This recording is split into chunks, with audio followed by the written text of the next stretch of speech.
شاہ مرداں شیر یزداں قوت پروردگار، لا فتح الا علی لا سیف الا ذوالفقار۔ امیر المومنین یعصوب المسلمین، داماد رسول، زوج بطول، حسنین کے بابا سیدنا علی المرتضیٰ رضی اللہ تعالی عنہ، آپ کی شجاعت و بہادری کی وجہ سے آپ کو اسد اللہ کہا جاتا ہے، یعنی اللہ کے شیر۔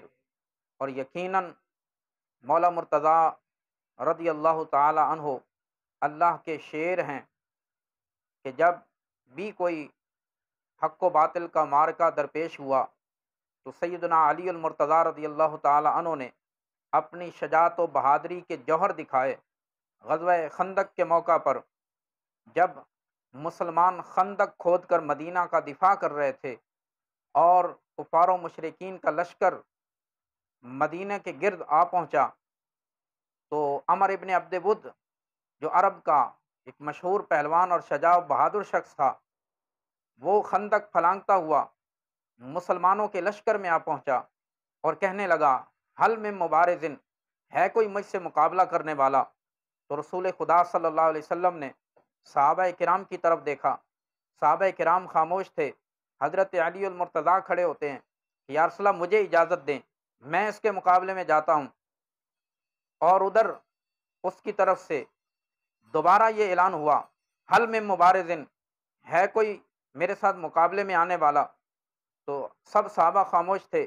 حضرت شیر خدا کھڑے ہوئے، یا رسول اللہ مجھے اجازت دیں، میں اس کے مقابلے میں جاتا ہوں۔ جب آقا کریم صلی اللہ علیہ وسلم نے آپ کو اجازت عطا فرمائی تو حضرت شیر خدا اس عمر ابن عبد ود کے مقابلے میں آئے۔ تو عمر ابن عبد ود کہتا ہے کہ تمہاری ہماری رشتہ داری ہے، تمہارے بڑوں سے ہمارے رشتے تھے، لہٰذا میں تم سے نہیں لڑنا چاہتا، کسی اور کو بھیجو۔ لیکن آپ نے فرمایا اگر تو مجھ سے نہیں لڑنا چاہتا تو سن لے، میں تو اسے لڑنے کے لیے آیا ہوں۔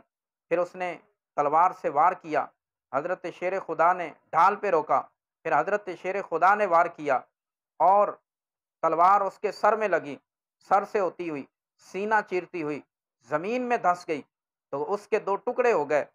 تو گویا حضرت شیر خدا نے اسے بھی واصل جہنم کر دیا۔ بعد ازاں صحابہ کرام نے حضرت شیر خدا سے پوچھا، جب آپ عرب کے سب سے بڑے شجاع و بہادر کا مقابلہ کر رہے تھے تو آپ کی اس وقت کیفیت کیا تھی؟ تو امام راضی رحمۃ اللہ علیہ لکھتے ہیں کہ حضرت شیر خدا رضی اللہ تعالی عنہ نے جواب دیا کہ اس وقت اگر پورے اہل مدینہ ایک جانب ہوتے اور میں اکیلا علی ایک طرف ہوتا تو میں اکیلا علی ہی سارے لشکر کے لیے کافی تھا۔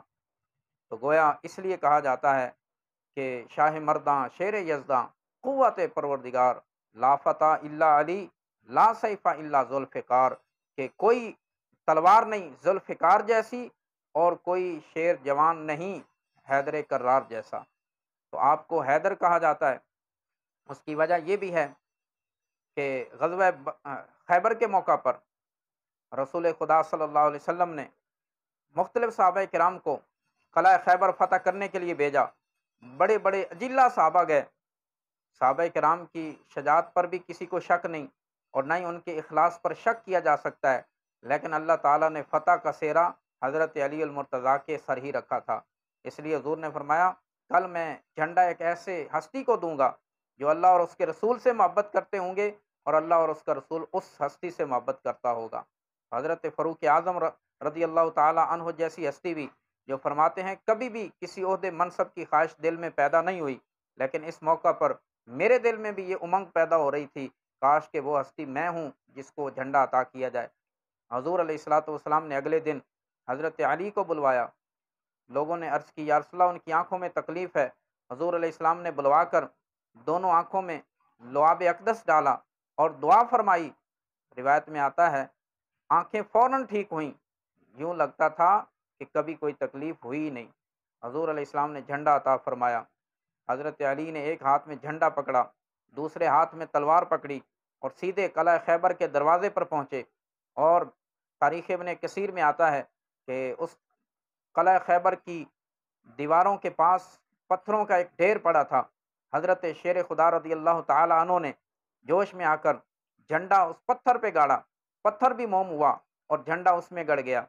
اس لیے کہا جاتا ہے کہ فلاں نے اپنی فتح اور کامیابی کے جھنڈے گاڑ دیے۔ گویا حضرت شیر خدا نے اپنی فتح اور کامیابی کے جھنڈے گاڑ دیے۔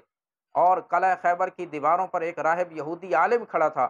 جب اس نے دیکھا کہ نوجوان جھنڈا لے کر آ پہنچا ہے، اس نے پوچھا تمہارا نام کیا ہے؟ آپ نے فرمایا میرا نام علی ابن ابی طالب ہے۔ تو وہ پکار کے کہنے لگا، اے قلعے والو، میں نے تورات میں پڑھا ہے، مجھے تورات کی قسم ہے کہ آج ہم مغلوب ہوں گے اور یہ فتح یاب ہوں گے۔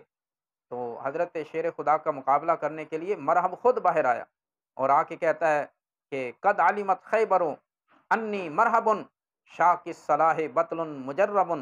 یہ تو بات خیبر بھی جانتا ہے کہ میں مرحب ہوں، ہتھیار بند ہوں اور تجربہ کار اور شجاع اور بہادر ہوں۔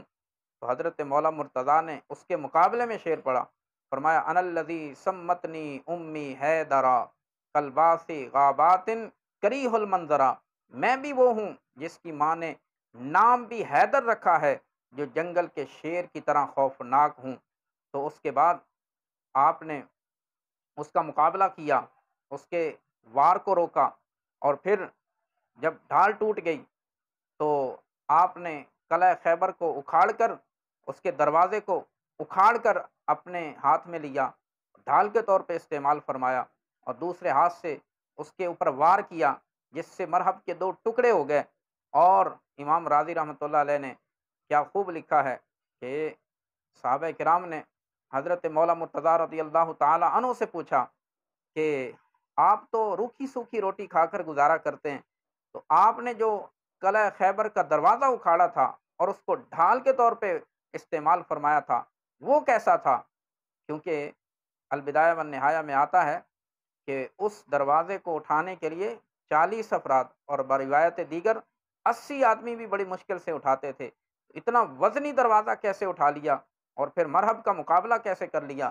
تو حضرت مولا مرتضیٰ رضی اللہ تعالیٰ عنہ فرماتے ہیں خیبر کا قلعہ میں نے اپنی جسمانی طاقت کے بلبوتے پہ فتح نہیں کیا، اللہ کی دی ہوئی روحانی اور ربانی طاقت سے فتح کیا ہے۔ اس لیے آپ کو حیدر کرار کہا جاتا ہے، اس کا معنی ہے وہ شیر جو بار بار حملہ کرتا ہے، اور غیر فرار جو میدان چھوڑ کر کبھی نہیں بھاگتا۔ آپ حیدر کرار ہیں اور غیر فرار ہیں کہ ہر میدان میں آپ نے کامیابی کے جھنڈے گاڑے اور شجاعت و بہادری کا مظاہرہ کیا، اس لیے آپ کو اسد اللہ یعنی اللہ کا شیر کہا جاتا ہے۔